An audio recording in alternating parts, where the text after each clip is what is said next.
Hey, it's Tori, and welcome to, or welcome back to my channel.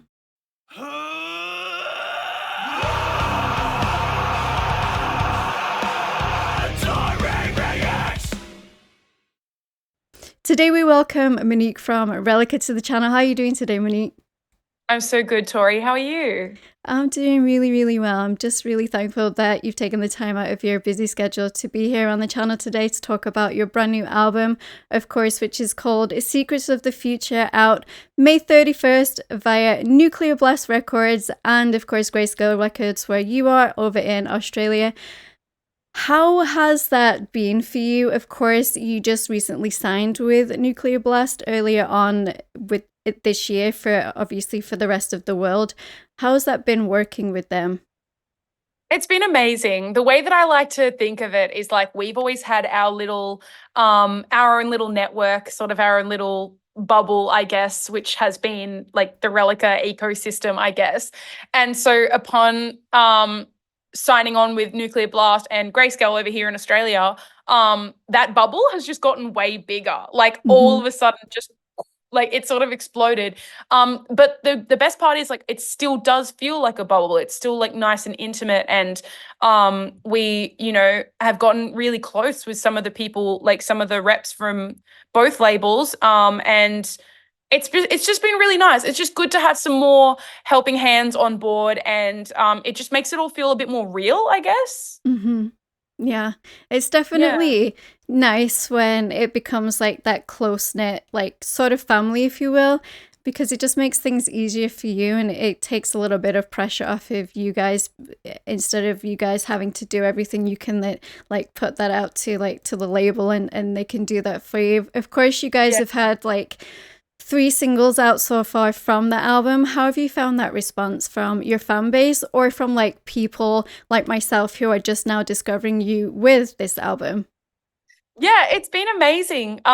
It's like I'm really happy about the feedback so far, and it's been really interesting because, like you said, there have been a number of people who have only just jumped on the Relica train, from these singles because it's sort of our audience has expanded so much now Mm-hmm. being on Nuclear Blast, and so when the interesting thing is that all three singles have been very different to each other, like sonically, like they each sort of cover a whole different side of the album sort of thing. Like if you look at the album like a triangle, I guess you've got those three singles that sort of cover completely different territories, but then like Mm-hmm. each of the rest of the songs sort of has something in common with with each of them, if that makes sense, like with with the other songs in the triangle.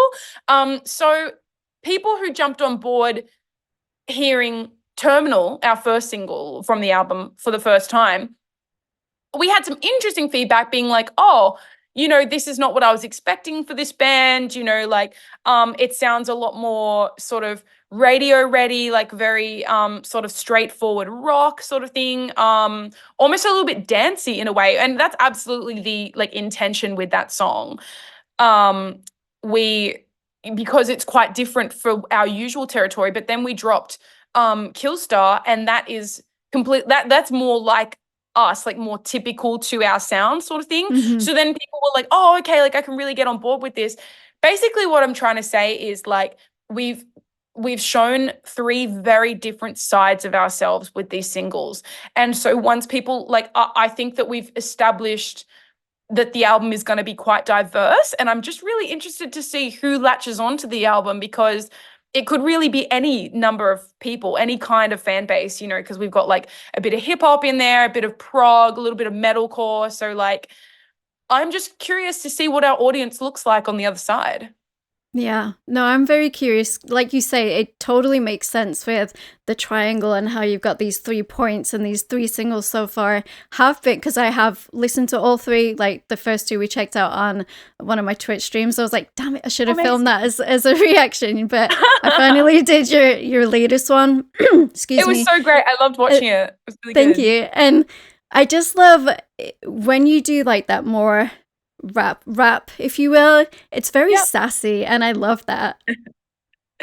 Yeah, that was definitely the intention, and also like not really a part of our identity that we've explored before, like my identity as a vocalist. Uh-huh. Like I mean, I've definitely like sort of journeyed into the rap spoken territory on our music before, but this album was sort of my time to experiment with different personas, I guess, you know, Mm-hmm. like different kinds of attitudes. And Dying Light is like the, I guess, the best representation of that. Yeah, it's full of sass, like full of bite. Like it doesn't necessarily represent me like as a person. Like, you know, I'm a little bit more low key than that. But I think it's fun, you know, to try on those different masks and stuff through your music.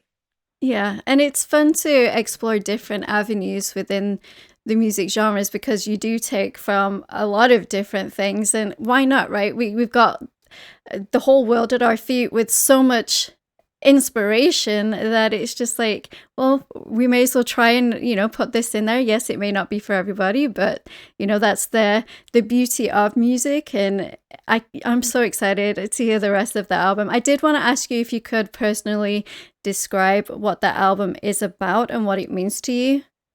Of course. So I well, the album's called Secrets of the Future. So naturally it does have this sort of like modern, futuristic, like sort of um projection to it, I guess, you know, like where a lot of the themes of the album are sort of exploring where we're headed, you know, or even, you know, on a personal scale, where I'm headed, what I'm like, the kind of person I'm evolving into. And it's sort of, I think there's like this tension between fear and like sort of terror for the future and like anger about where we're headed and kind of Mm-hmm. this um the sort of the fear of the unknown, you know, that sort of thing is pondered a lot on the album. But then you've also got like the tension comes from this excitement and this like reverence of the beauty of like the unknown, you know, like how great it can be not to know where we're headed, sort of thing, or like just to let things unfold and to sort of surrender and let go. So yeah, like I think it's a very human album in that sense. You know, it's diving into like we're sort of our minds are going all different places at once, and I think that that's why the album is so diverse in sound as well. Because like, I mean, at its heart, we like to call it progressive metalcore. That's kind of like the general genre that we like to call ourselves, if anyone does ask, for in simple terms.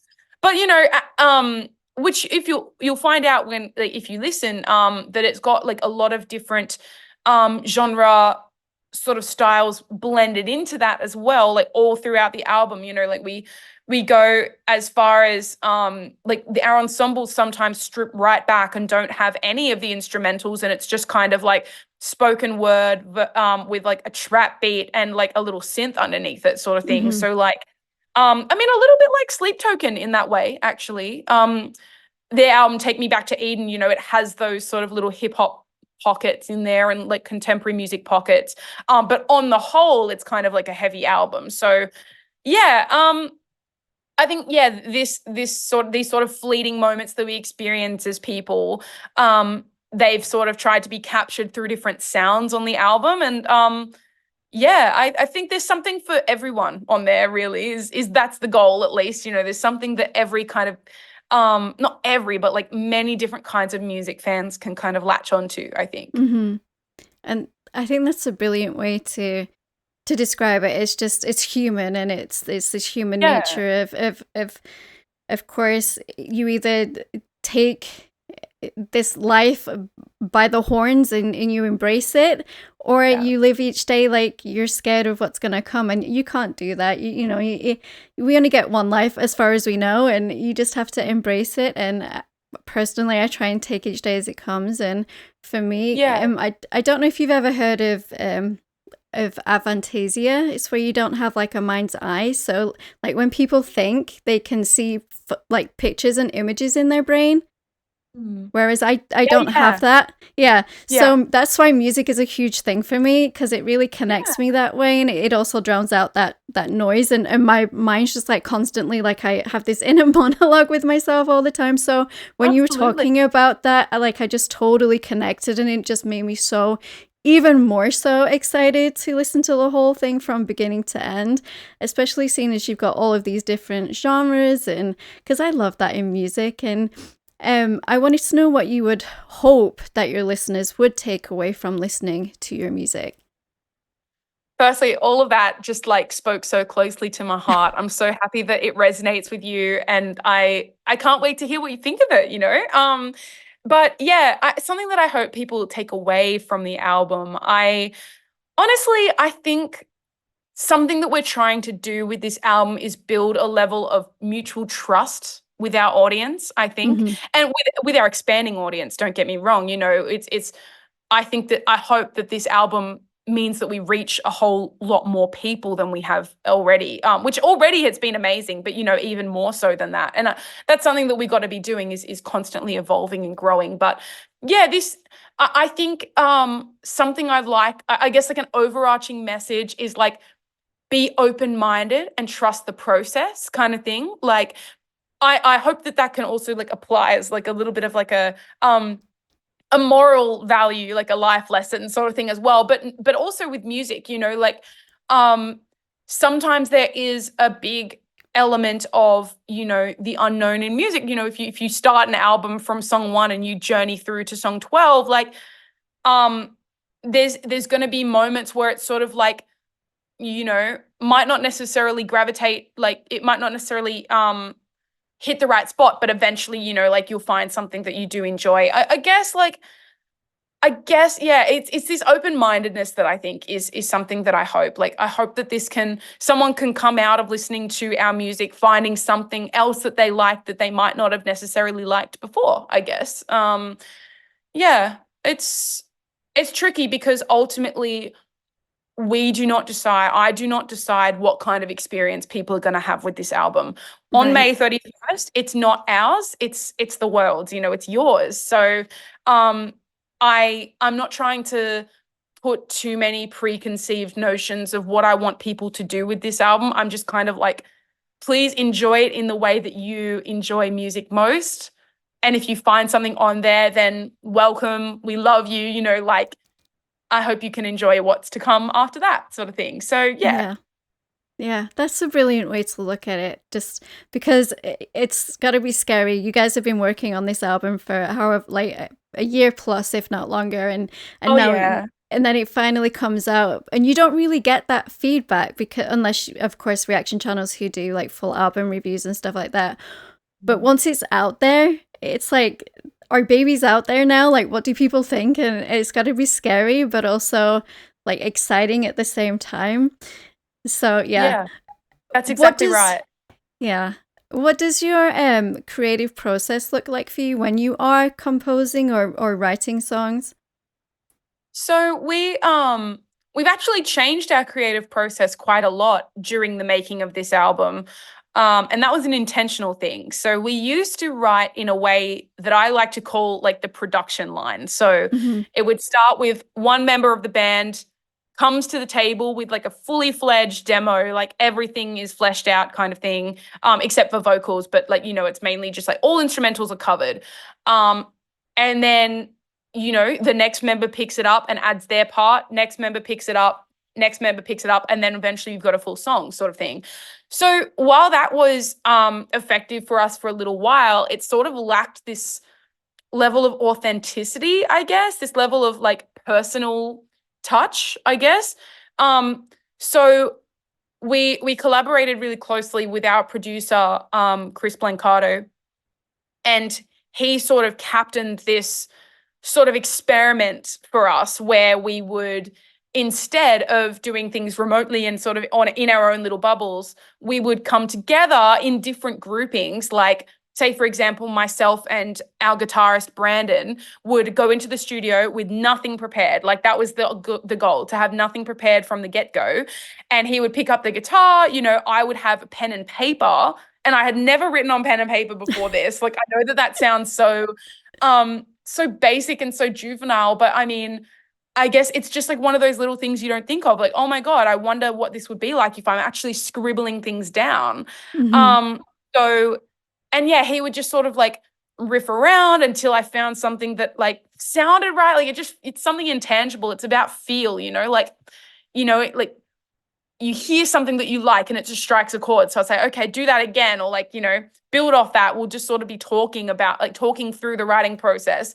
And meanwhile, I would be like scribbling things down, and Chris would eventually say, okay, we've recorded a riff now, add some basic drums to it. Or, Ben will get involved at that point.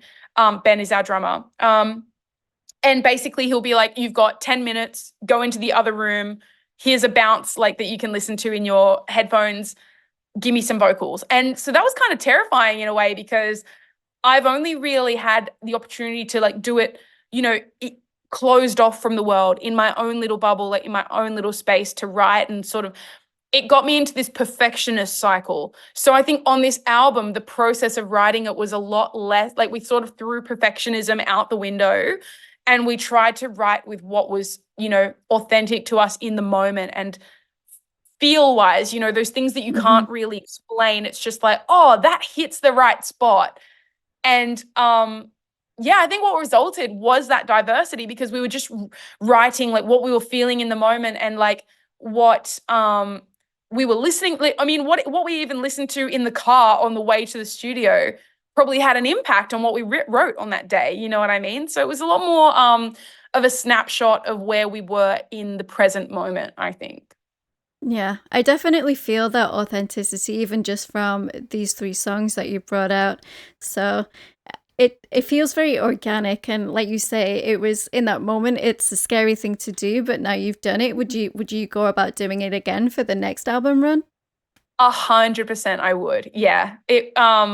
I think a mix of both methods of songwriting is good. And that's kind of what we did on this album anyway. Like, that's not to say that every song that we wrote on the album was written in that way. Like, we definitely had some from this style, some from that style, but I definitely want to lean into it a little bit more. Like, I think it also takes a bit of the pressure off, because sometimes we find ourselves, I think there's a little bit of a power imbalance when one person, one member of the band, has all eyes on this demo that they've created, and they have their own idea of what they want it to turn into. So then there's sort of this pressure from myself and other members of the band to sort of like fulfill that wish that they sort of Hmm. wanted the song to sound like.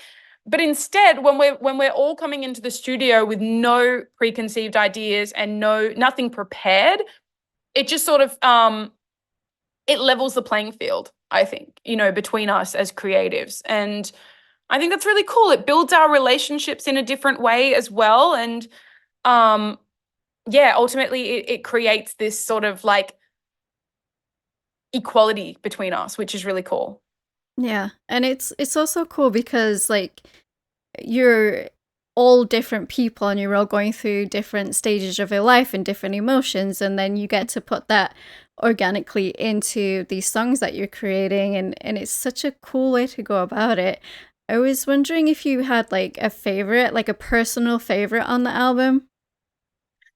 I This changes all the time, because I have so many like different kinds of connections to different songs and stuff. So it's like, I mean, I know people say this all the time, but it literally feels like I'm picking a favorite child. It's so Yeah. difficult. So I'm just going to give you my favorite at the moment, and knowing that that might change in the coming weeks as the album is picked up by the world. I think my favorite at the moment is track 4. I think track 4, which is called The Flower. Um, and it's actually probably one of the heavier tracks on the album, which Hmm. is so odd, because usually I would gravitate to sort of the more atmospheric, melodic tracks on the album. But this one is like, it like packs a punch. It starts immediately, it's kind of the most raw and unfiltered song on the album, which I think is cool, through the lyrics as well, and through the songwriting process on the vocalist side of things. Um, it all came together so quickly. Like it was just sort of throwing things at the wall. And because it's got quite an angry persona behind it as well. Like, and that's like very authentic too. I just wrote what I was feeling in the moment and like it Mhm. just sort of stuck.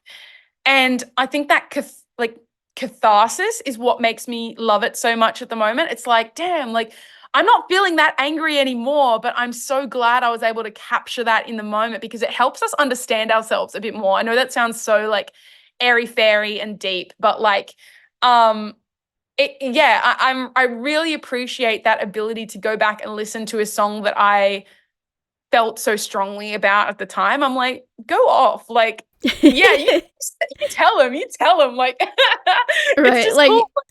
like Yeah. you did that, you wrote that, then and That's right. You did that. Go off, sis. Like it's cool. And I just love the song sonically as well. It's just kind of an earworm. It's just it grooves. I love it.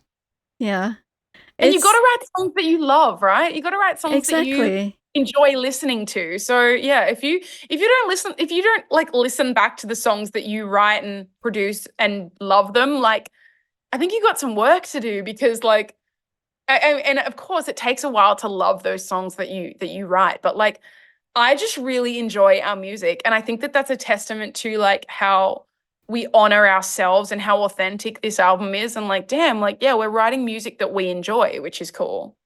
Yeah. Well, like you say, you've got to, because if the artists themselves don't like the music, then, that's going to come across in if you ever perform that live on stage and it's like, oh, this song Yeah, comes it all along and translates. yeah. So even if it's a song that's extremely heartbreaking or angry, or it just shows the world and it shows everybody listening that they're not alone in feeling what you've also been feeling, and that's what I love That's about right. music. That's Mhm. like that's the connection that I think a lot of us yearn for, and that's why a lot of us turn to music, and it's musicians like yourself who have this talent for songwriting, for singing, and just to get that out there to the world. And yes, it's cathartic to you, but it's also cathartic to your listeners knowing that I'm not alone in these feelings, and that it's okay to feel this way because they've written about it. And yeah, it's a really beautiful thing. Oh, thank you. So what do you think is the most rewarding part of being in a band, but also what do you think is like the most challenging? I think I mean like we sort of were talking about it before like this ability to authentically like sort of bare your soul to the world is Yeah. really I mean I think it's both challenging and rewarding. Like at the start it's like it's kind of terrifying. I think one of the things that I'll sort of put down as a case study to this question is like my femininity, and you would understand this as a creator in a very widely male dominated space, right? Hmm. um it can be really difficult, like challenging, like you said, to sort of tap into your femininity in a space where you're sort of not expected to, but like it feels more natural and more safe to sort of just like be one of the boys and to sort of sit in your masculine a little bit more. It's so, I mean, you're putting yourself out there as like a very, unique and like spotlighted person. Like because you open yourself up, unfortunately, to so much objectification and vulnerability, and like people interpret you in like they sexualize you and things like that, and that can be really quite scary. But it's also really rewarding. It's really empowering because like I mean, like I have sometimes when we get the opportunity to play all ages shows, right? Like not the over 18 shows. Hmm. I see like families there with their kids and like there'll be like teenage girls and like, 10-year-old girls and stuff like that, like on the barrier, like so you can just see like how eager they are to be there. And then you just be like, I'm doing this for you, little one, because like hopefully we can create a culture where it's safer and more accessible to just be like authentic with yourself and be true to your audience. like, yeah, because it's quite difficult at the moment, but it can be better, it can be easier. And so like the more that people do that and they embrace themselves, the easier it will be for other people to do it in the future. So yeah, I guess like that sort of answers that question in a roundabout way. Like being the ability to wear your heart on your sleeve and to bear your true soul is both a challenge, but then also the most rewarding thing about it, I think. Yeah, I And completely just being able to connect with people too, yeah. like you were saying before, music is one of those like intangible ways that people can communicate and share you know, like create relationships with people they may have never even met before. It's pretty amazing. Yeah. No, I completely agree with you. It's like I just had a long weekend away, like 3 concerts back to back, and just seeing like there was one show that was all ages, and just seeing these little kids and they're like this, and it's just Literally. so nice to see that next generation. And one of the bands was an all-female group, and that just seeing them like dancing around and being a female myself, and like you, like creating this content. And also like I do present a bit more feminine than most do, and Yeah, I have gotten flack for that. They're like, well, you don't look like a metalhead and all. I was like, what's a metalhead supposed to look like? exactly. What does it matter? How do you deal with that, like the negativity that unfortunately online comments do bring? I honestly didn't for a while. Like I didn't deal because I dealt by not showing my femininity. And I'm talking like the first 4 years or so of the band, Hmm. being in the public eye. I threw on black t-shirts and jeans, and I never wore makeup on stage. I mean, I don't really wear makeup too often anyway, but that's besides the point. I made a point to not wear makeup. Um, I felt like I would just kind of like not hide myself because like anyway, I digress. I felt the need to sort of camouflage and just blend in and sort of, yeah, not look remarkable in any way. Just sort of like that was my way of coping for a while. But when I in this campaign, we worked with a stylist, and lately in my own personal life, I've been feeling a little bit more um excited by feminine presenting, like sort of like getting in touch with my femininity and just being like, actually, this is a strength. And, so expressing myself through, fashion, makeup, and think, and like sort of even just like my own persona on stage. I mean, I wore a skirt for the first time, uh, like not ever, but like, well, yeah, ever on stage last Yeah. year. And I loved it. I love the way that sometimes like clothing can make you sort of like feel like you sort of like you walk with your shoulders back a little bit more. You present yourself more confidently sometimes when you are wearing something that makes you feel confident. So I've really been trying to like tap into that energy a bit more lately. Um and yes, like sort of, sorry, to answer your question, like how do I deal with the negativity that comes back for it? Because there absolutely is, like, oh, what are you doing here? Like um this, like people who feel very territorial, men who feel very territorial over these spaces, and, oh, if you don't like it, then get out, sort of thing, like very entitled. Um, I just try to, well, when it comes to like online comments, I straight up just block and delete them. I do not care. I do not have time for that. If anyone is sort of making over sexualized comments or exclusive, like sort of promoting exclusivity through their online presence, immediately block and delete. Like, we don't want you part of our fan base anyway if you're going to be like that. Um but then when it comes to the in person, thankfully, I haven't had too many direct comments like, oh, get out of here or whatever. But I do sometimes get sexualized comments, and I kind of just try my best to brush it off and just to like speak out about it when I am in other spaces, like backstage, and just be like, hey Hmm. guys, by the way, I got this comment. Maybe at our next show, like we'll take 5 seconds out of our show to speak out and just say, if you're hearing any of that, tell security immediately. Just, I don't know, just trying our best to be like allies to our fellow um you know, gender diverse people in the scene, and just like, I don't know. There's no real correct answer, is there? I'm still figuring it out, honestly. Yeah, me too. And I've been doing this for 4 years, but I'm the same as you. Like Yeah. any negative comment that is like just over the top, I'm like, bye. You know, Yeah, I mean, you don't need to be on my channel, you know. we Why just do not even have time or space for that. There are way too many things in the world to worry about than this stupid comment. So see you later, yeah. I guess. Yeah. Yeah. It used to hurt a lot when I first started because I do wear my heart on my sleeve a lot, but now I'm just Yeah. like, nah, why waste my energy on it? There's no point. I'm never going to meet this person face to face, so Yeah. just block, delete, and let them get on with whatever is happening in their life that's making them miserable enough to come and try and talk down on somebody else. So I'm I'm not so going to glad to keep. hear that you've taken that philosophy. It's good. Yeah, And it yeah, helps other people to take it as well. So it you're making does. it.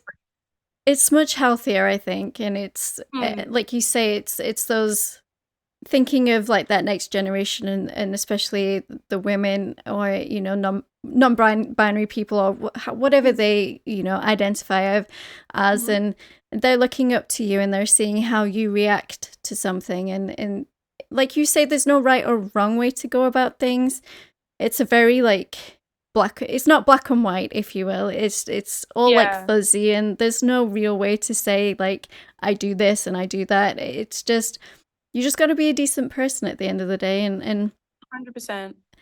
and that's what, you know, this conversation today has been absolutely lovely. I'm not going to keep you much longer. I just wanted to know if you had any like last words for, of course, your fans watching this, or to those who are new and are discovering you either through this interview or through this album run.